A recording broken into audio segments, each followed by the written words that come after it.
hagamos como un altar satánico jugando, para que la gente que pase por aquí crea que hay una secta, un grupo satánico en esta montaña. Y sí nos pareció divertido.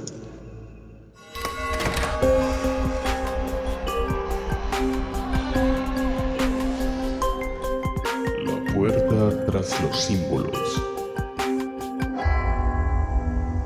Decidimos ir a caminar hacia cierta zona de Caldas, donde había un río.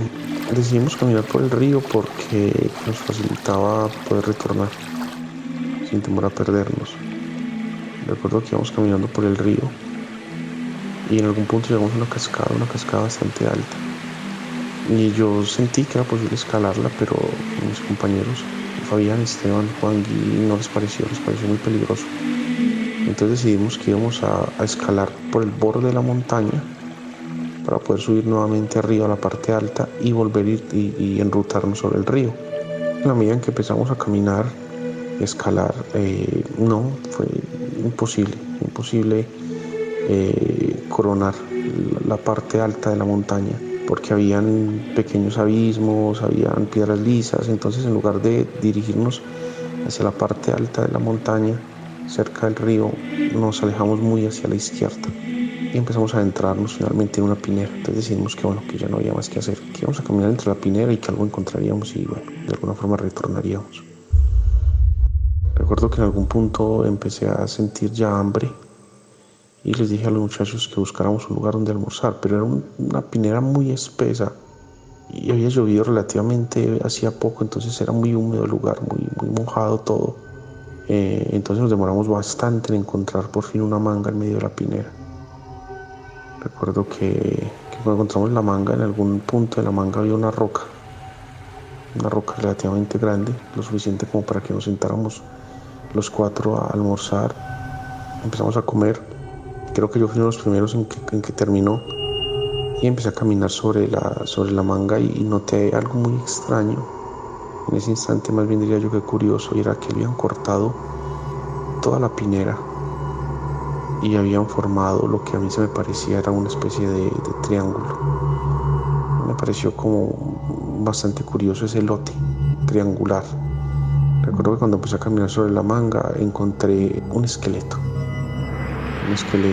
de lo que parecía ser una vaca, y le dije a los muchachos: ve, mira este esqueleto, un esqueleto relativamente viejo. Esteban cogió el cráneo y empezamos a caminar. Él se lo llevó en la mano. Ya después de, 10 o 15 minutos, no recuerdo, de haber caminado, pues yo le dije a Esteban que iba a hacer con ese cráneo. Y él, en medio de risa, nos dijo que se lo iba a llevar para la casa, que lo iba a pintar de negro, que lo iba a colgar de la pared de la pieza, y que le iba a meter unos bombillos rojos en los ojos y que lo iba a dejar ahí como decoración. Él siguió caminando un par de metros, entonces yo le insistí que pues, quería hacer con ese cráneo, que lo botara. En ese instante ya habíamos entrado dentro de la pinera y ya habíamos encontrado un pequeño caminito, entonces íbamos caminando sobre ese caminito. Recuerdo que yo le dije que lo botara, y él, cuando iba a botarlo, ocurrió algo que definitivamente nos cambió la vida. Juan Gui le dijo que no lo botara. Juan Gui le dijo algo así como: hey, no lo botes, venga, hagamos como un altar satánico jugando, hagámoslo aquí a la orilla del camino, para que la gente que pase por aquí crea que hay una secta, un grupo satánico en esta montaña. Y sí nos pareció divertido. Una maldad más de tantas maldades y locuras que habíamos hecho, pues esa era como un poco importante.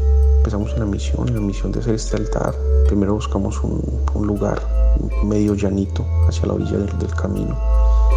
Ahí con nuestras manos arrancamos todo el monte o de matas, hojas que habían. E hicimos una especie de rectángulo relativamente grande. Lo rodeamos todo con rocas que fuimos encontrando y fuimos trayendo a distintos lugares. Y empezamos a armar una especie de altar. El cráneo lo pusimos como centro del altar. Lo acomodamos de tal forma que el cráneo quedó inclinado. Y con una especie de piedra rojiza, casi tierra, que encontramos en uno de los lados del camino, empezamos a marcar todos esos símbolos que nos habían explicado en esa conferencia. Nos habían dicho que eran peligrosos, que eran de orígenes algunos asirios, otros que pertenecían a Baales, otros que eran símbolos caldeos, otros eran símbolos celtas, otros eran símbolos más modernos, y cada uno se fue acordando de uno. Ay, mira, acuérdate de este, acuérdate de la cruz así, acuérdate del qué sé yo. Luego alrededor del cráneo empezamos con ramas a armar otros símbolos que quedaron ahí puestos. Clavamos y con bejuquitos amarramos varias cruces invertidas. En ese instante yo empecé a sentir mucho frío, que no estaba bien lo que estaba ocurriendo, que la atmósfera había cambiado completamente. Empecé a sentir la presencia de algo y me preocupé y les dije a ellos que no quería que siguiéramos haciendo ese altar y que sinceramente estaba sintiendo algo extraño en el lugar, que sentía que la atmósfera era dañina, y ellos dijeron que no le parara bolas, que me quitara esa película, bueno, qué sé yo, que termináramos. Entonces había que ir a una peña que había ahí cerca y traer piedra menuda y agregarla sobre todo el interior del altar, y bueno, una cantidad de detalles que yo no sé cuánto nos demoramos, pero yo sé que fue mucho. Yo sí sentía que el viento soplaba de forma muy extraña y lo pensé en ese instante, lo recuerdo mucho, porque me parecía normal que el viento golpeara con tanta fuerza entre los pinos. No es cuando había tanta maleza, era un monte entre pinera y monte natural, entonces habían puntos muy espesos.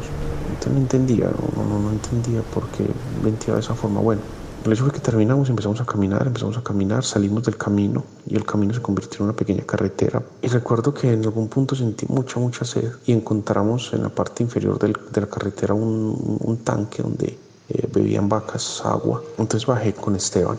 Fabián nos silbó desde la carretera y me dijo: hey Claudio, dejé la billetera arriba en el altar, venga, devolvámonos. Yo le dije que no, yo estaba muy cansado, que se volviera él con Juangui, y Juangui dijo ok, entonces se volvieron los dos. Y Stan y yo nos quedamos ahí. Al breve tiempo bajó Fabián con Juangui y nos dijeron que nos fuéramos rápido, que ellos sentían que algo los estaba persiguiendo, que los venía persiguiendo desde arriba, desde el altar, que parecía ser que se movía entre los árboles, entre las ramas. Pues a mí me pareció ridículo. Yo le dije que no, que qué iba a hacer, pues no caminemos. Le dije no, pues venga, no sé, ser un animal, venga, caminemos normal. Recuerdo que empezamos a caminar y yo miré el reloj y eran, no sé, las 4 o 5 de la tarde, no recuerdo. Pero yo me sentía tan supremamente cansado, yo sentía que habían pasado tantas horas que yo no creí que esa fuera la hora. Entonces le dije a Esteban, que era el único que tenía reloj además de mí, que qué horas eran, y él me dijo que sí, que efectivamente eran las 5 y 5 minutos. Y yo les dije a ellos: parce, pero ¿cómo va a ser tan temprano? Nosotros llevamos muchas horas caminando. Y ellos dijeron que sí, que era extraño. El hecho fue que empezamos a caminar y bueno, ese aparente ruido que se movía entre las montañas y entre los bosques, pues no sucedió más. Y nos relajamos, empezamos a caminar despacio y empezamos a tirar piedras, que a molestar, a hacer más tiempo porque igual era temprano. Recuerdo que en algún punto Juangui miró hacia atrás y dijo con una voz aterrada: parce, ¿qué es eso? Cuando miramos hacia atrás, vimos una mujer.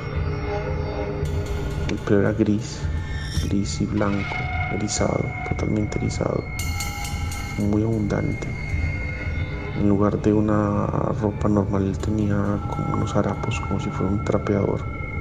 Muchos harapos que colgaban, de colores grises, negros, blancos. Se veía muy descuidada.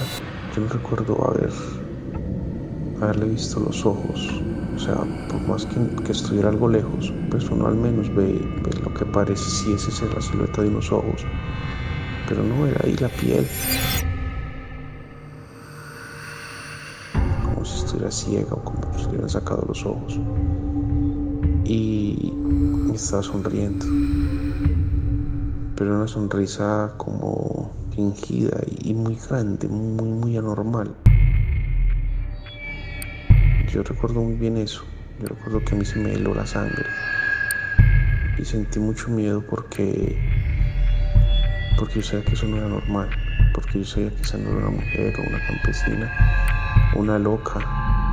Yo sabía que eso no era normal. Yo sabía que eso era algo sobrenatural, porque su rostro era sobrenatural. y empezamos a correr. Yo nunca miré hacia atrás, pero Fabián lo hizo en varias oportunidades y él luego nos cuenta que él nunca vio a la mujer caminando, pero que siempre estuvo cerca de nosotros, que siempre estuvo casi a la misma distancia, que obviamente es algo aterrador.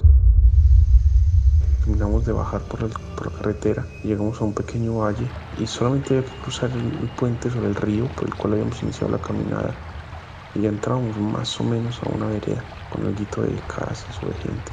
Cruzamos el valle, cruzamos el puente e inmediatamente le pusimos pie sobre la orilla opuesta del río, como si estuviéramos pasando a través de un cristal, como si se corriese un telón. Y entrábamos a la noche en una milésima de segundo. Se vino una oscuridad que cubrió absolutamente todo.